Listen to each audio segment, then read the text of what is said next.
তো hello guys, ওই যে দুজন র্যান্ডম মানুষ দেখতে পাচ্ছেন, আমি এখন ওখানে যাব, গিয়ে ওদের একটা টাস্ক দিব। ওই টাস্কটা যদি তারা পূরণ করতে পারে তাহলে ওদের একটা ভালো একটা গিফট আছে তাদের জন্য।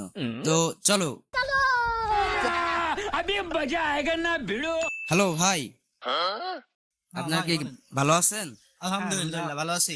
কি করতেছেন, গেম খেলতেছেন নাকি? এই একটু গেম খেলতেছি। তো আপনাদের জন্য একটা টাস্ক আছে, মানে আপনারা যদি টাস্কটা জিততে পারেন আপনাদের জন্য একটা পুরস্কারের ব্যবস্থা আছে। তো আপনারা কি খেলতে রাজি? অবশ্যই অবশ্যই। তো ভাই, আপনি 1 থেকে 1 লাখ পর্যন্ত যে কোনো একটা সংখ্যা ধরেন।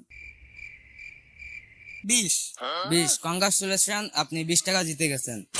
ভাই ভাই ভাই ভাই ও পাগল ভাই, ও বোঝে না ভাই, আমার একটা চান্স দেন ভাই। না ভাই, এটা তো একজনের জন্য ভাই, এটা দেন তো ভাই, ভাই দুজনের একটা হবে বার, না। ভাই একটা বার ভাই। না ভাই দেন দেন, ওরা একটা চান্স ভাই দেন। একটা বার ভাই। আচ্ছা, এত রিকোয়েস্ট করতেছেন বলতেছি, তাহলে তাহলে আপনি 1 থেকে 1 লাখ পর্যন্ত একটা সংখ্যা চয়েস করুন। 21 21। শালার বলদ।